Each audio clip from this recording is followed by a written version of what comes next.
A gente tá fazendo o que pode com o que tem. Foda-se que a gente não tem condições perfeitas. A gente vai vencer independente disso.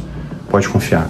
É um sentimento normal e não confundam você ter uma crença de insatisfação, de não estar pronto, de não ter segurança diante as coisas que você conquista. Essa inquietude é o que força o ser humano a crescer, né? É assim, sempre tá faltando um pedaço, que é a satisfação. Então a gente se move sempre para esse pedaço. Isso obriga o ser humano a evoluir, porque se não tivesse faltando nada, a gente não se moveria. É um mecanismo biológico que faz a nossa roda da vida girar, RC80. Então, filho, é normal todo mundo receber na cabeça um pouco de aflição e ansiedade, mesmo diante das conquistas. Porque a gente de uma forma muito equivocada, errado, focar só no topo da montanha. Então, quando a gente foca muito no topo da montanha, e a hora que a gente conquista, e a gente idealiza muito o topo da montanha, não, eu vou pegar a preta e, meu irmão, eu sou preta, eu vou ganhar o campeonato e eu sou o campeão do campeonato. É uma possessividade pelo resultado muito grande. E a grande verdade que a gente sofre na quebra de expectativa. Quando a gente conquista aquilo, e a gente vê que o processo, ele às vezes foi simples demais, não foi aquela coisa, sabe? Não é aquele treinamento que a gente vê no desenho, que quando o cara sai, ele já sai o brabo. Você sai e ainda tá assim, porra, eu sou o mesmo cara de ontem. Porque os crescimentos, filho, eles são 0,1, até porque pra na hora da perda, não ser de 30 em 30, senão tu morre. Então, do mesmo jeito que o crescimento é difícil, a perda é mais rápida, mas ela não é tão quanto poderia ser. É proporcional. É como se a perda fosse 10 vezes mais sempre que o crescimento. Então a gente cresce 1 e pode perder de 10 em 10. Por isso é perigoso os erros. Mas quando a gente só foca nessa possessividade, tipo Dragão Guerreiro, quem viu lá o Kung Fu Panda? Ah, o Dragão Guerreiro vai receber o pergaminho, quando o cara abre o pergaminho é um espelho. Você é o Dragão Guerreiro. Ué, qual é o grande superpoder do Dragão Guerreiro? Não, camarada, é conquistar isso que te torna um dragão guerreiro. A gente não entende que é o processo que forma a gente. Então a gente acaba querendo fazer o processo de forma imediatista. Por quê? Porque também, filho, existe toda uma covardia, uma selva. Ninguém quer demonstrar suas fraquezas. Pouca gente chega aqui e fala pra vocês assim, porra, eu passo por essas aflições. O cara fala isso pra te tomar algo, infelizmente, normalmente. Tem gente que chega e fala pra te acrescentar. É o que eu tento fazer, né? Eu não tento digno de pena, essas porra me irrita. Então, assim, quando eu tento trazer uma fraqueza minha, eu tento mostrar assim, cara, irmão, tá doendo também em mim. Hoje aqui, cara, tô voltando a treinar, tô cheio de dor, cara. Tô tentando usar paliativo. Tô passando gelol todo dia, acabei anti-inflamatório, tô com rosto vermelho, tomei corticoide pra poder... Agora tô usando um tensor, tô tentando me adaptar, tá ruim pra caramba, tá sendo difícil essa volta. Mas eu já sei que é assim. Então, vamos ali, insistindo de golinho em golinho. Hoje eu já consegui treinar um pouco melhor, mesmo com dor. E aí já recuperei mais rápido do que ontem. E aí vai de gole em gole. Todo o processo é difícil. E eu trago as fraquezas aqui quando eu tenho algo a ensinar. Quando eu não tenho, eu prefiro não trazer. Mas as pessoas, no geral, vendem uma vitrine de perfeição, de lifestyle. Pô, cara, quem nunca viu uma porrada de gente vendendo curso que não existe na internet? Só vendendo uma vida que nem a sua. Carro alugado, mansão emprestada, sabe? Contrata mulheres, aí ataca os vícios, ataca os medos. Te mostra que você não é assim porque você não faz o que ele faz. E aí depois te vende uma coisa pra tu fazer o que ele faz. Tu vê que isso tudo é uma venda de ilusão. E isso, quando a gente é inseguro, ataca muito a gente. Quando a gente tem nossa identidade mal construída ou não totalmente pronta, essas coisas ficam afetando. A gente fica querendo ser imediatista. E é normal sofrer essas aflições. Em grau muito elevado, vamos falar assim, em níveis, você se sentir insatisfeito, mesmo quando ganha o topo de uma montanha, não deixa de ser, não é uma coisa de total ruim. Pode ser uma inquietude construtiva. Picos e Vales é um livro muito bom, chamado Picos e Vales. É pequeno e de forma analógica, de forma muito alegórica, o cara ali te ensina como lidar com essas insatisfações da vida. Ele vai contando uma história, no final tu consegue, se você tiver essa base que a gente está te passando, entender que não é uma história sobre pico e vale. É uma história sobre satisfação, queda, sobre montanha, queda, sobe, pá, sabe? Aproveita curte a subida, sabe que vai descer, não se angustia com isso, volta a subir e aí vai. Ele faz Uma mensagem muito boa, um livro muito simples, muito pequeno, é pequeno, fácil leitura, mas te entrega isso se você tiver esse conhecimento aqui que a gente está passando. Então, ter essa inquietude é do ser humano, é um processo normal. O problema todo tá aí. Tudo aquilo que a gente recebe de informação, filho, ele vai para o nosso cérebro. E o nome que a gente dá para isso, vamos dizer assim, na base de tudo tem a nossa crença. Vamos dizer que é a nossa... Eu não entendo muito de programação, mas vamos dizer assim, é o database, sabe? É a placa onde tudo se consulta para saber o que é o que. Alguém falou alto contigo, isso é o quê? Ah, é agressão? É um idiota? Como você chama isso, tá lá na sua placa base. Você aprendeu com seus pais, com seus amigos, com a sua ambiência de formação. O problema é, quando você não sabe que esse processo de angústia é normal, esse processo de aflição em toda exposição, essa pressão de lidar com as pessoas é normal, você vai dando nomes pesados pra coisa, que vão virar inseguranças, vão virar neuroses, vão virar bloqueios. Por quê? Tu fala, isso é uma dor. Cara, mas é uma dor normal.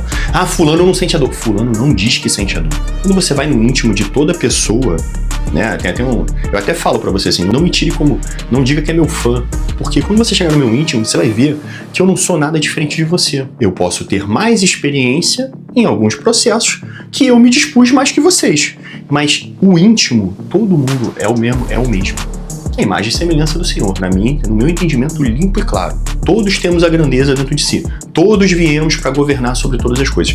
Isso é o meu entendimento límpido e claro. É loucura, é fanatismo, não interessa o que tu chama. É como eu traduzo minha vida. E é como eu entendo a vida de todo mundo. Toda vez que eu olho um de vocês, eu vejo a luz para vencer. Se eu não visse, eu não perdia tempo. Se eu não visse, eu não perdia tempo. Então assim, quando você não sabe dar o nome certo para as coisas, você começa a dar o nome errado. Uma delas é a síndrome do impostor. Você começa a não se sentir merecedor do título. Porque você não entende o quanto você não reconhece as suas capacidades para ter chegado ali. Você, para não sentir a pressão de eu sou bom, eu sou capaz, eu tenho condições, você se diminui. Você, nem foi tão assim. E filho, isso é normal até você desenvolver uma certa maturidade. Em níveis mais elevados, você vira um recessivo de bloqueio. Eu não sei se o nome seria esse, mas assim, existe uma coisa pior ainda que o síndrome do impostor. Porque o síndrome do impostor, ele ainda se desafia naquela média, né? Aqui tem um gráfico de resultado. Naquela média de 1 a 3, que ele tem um talento, uma habilidade já pré-estabelecida, que pra ele é fácil. O moleque estudou num pica de uma escola, sobreviveu mesmo puto. Em vez dele ir pro potencial que todo mundo ali pode ir, sei lá, carreiras de nível A, empreendedores e tal, ele vai naquela meia boca ali que ele vai fácil, ele não consegue. Ou às vezes, quando ele tá alinhado, né, Aquário em Júpiter, sei lá, quando ele tá com bons amigos, bom ambiente, um bom incentivo, sem pressão, ele consegue às vezes exercer um grande potencial, né? Por isso que às vezes a função de líder, um pastor, um terapeuta, um psicólogo, ele pode, né, o que eu faço aqui, ele pode potencializar esse garoto, porque ele cria de uma certa forma, ele força de uma certa forma, que é o que eu brigo muito nos grupos de comunidade de membros que a gente cria de uma certa forma um impulsionador, um ambiente positivo que facilita. Meu irmão, ambiente positivo, tem esporro? Tem pra caramba. Ontem eu dei esporro uma membro, eu gosto muito dela, mas ela é muito incisiva, eu já falei essa porra com ela. Cara, eu gosto muito, mas não é porque eu gosto que eu não vou bater em cima. É do jogo, mas eu tento manter ali um ambiente para que as pessoas que tenham dificuldade possam crescer. Eu não tô aqui para julgar. Eu não tô aqui para bater porque é diferente de mim. Eu vou lá, dou um conselho, mas também chamo junto. Meu irmão, aí já tá de muito choro, segura tua onda. Isso aí não acrescenta em nada. Esse assunto tá desviando o foco. Tem também suas regras, o grupo não é a porra da mãe da casa da mãe Joana. Mas eu tento ali, assim como eu tento ali criar uma célula que possa impulsionar o cara que ele não tem ele não entendeu essa inquietude. Eu tento criar um ambiente onde as pessoas vão te dar suporte quando você fala assim, cara, tô com uma dificuldade. Alguém já te vem com a solução. Mas quando você é um cara, e foi que eu briguei com o moleque ontem, que toda vez que eu te dou uma solução, você vem com um problema, eu sei que você tá no nível que você só quer atenção, só quer falar, só quer chamar atenção. E aí eu também bato firme pra se ligar na vida, que a vida não é esse morango, não. Eu tô aqui pra ficar ouvindo choro e lamentação. Chora na cama que é lugar quente. Porra. Aqui é pra crescer. Tá com problema? Eu te dou uma solução? Vai morder a porra da solução até eu tentar resolver. Pô, cara, tentei aqui, caramba, deu erro nisso. Beleza, agora a gente resolve outro problema. A gente vai se adequando. É assim que funciona qualquer plano. Mas já vê o problema e já não quer fazer. Tá de bunda molice, é gato mole. Aí não funciona. Não gosta dessa porra. Não quer. Tá sem luz. Quando tu achar tua luz, tu volta. Já dei ideia também, também dou essas ideias. Mas esses ambientes, eles favorecem vamos falar assim, uma alcalinização positiva para esse tipo de pessoa. Então, o cara que tem a síndrome do impostor, ele ainda consegue despontar em certas coisas. Claro que quando ele chega lá, ele acha que não foi merecedor, ele acha que foi porque o ambiente era assim, ele acha que só funciona quando tem amigos, ele acha que ele nunca vê nele.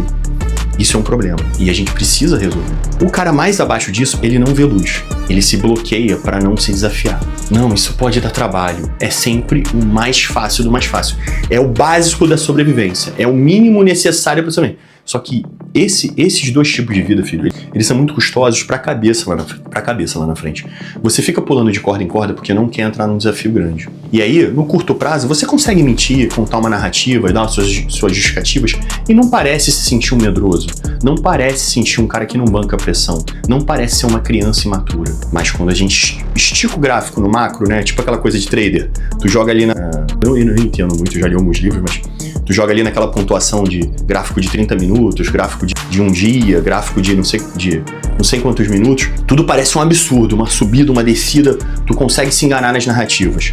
Mas quando você estica o gráfico para 10 anos, 20 anos, tem um padrão. Todo mundo tem um padrão. E aí você vê o padrão que só cresce, o padrão que fica sempre dando essa desculpa e se mantém, é o que eu vou falar aqui nessa aula, e se mantém naquela curva para não passar do nível de desafio. E aí a tua cabeça não é idiota, mas ninguém quer ser o vilão da própria história. E aí começa, é porque eu tenho essa síndrome, é porque... Por isso que eu digo, eu falo isso no curso. Quando a gente está estudando horizonte de consciência, cara, você desenvolver seu autogoverno, sua autogestão, o seu melhor entendimento sobre as coisas, te livra de tantos problemas futuros de neurose na cabeça que deveria ser uma matéria obrigatória nas escolas. Tipo assim, filho, se você não desenvolver coragem, abnegação, paciência, que são inteligências emocionais, vamos dizer assim, de uma forma técnica, tirando a parte filosófica, você vai, em um dado momento, sofrer angústias por frustrações.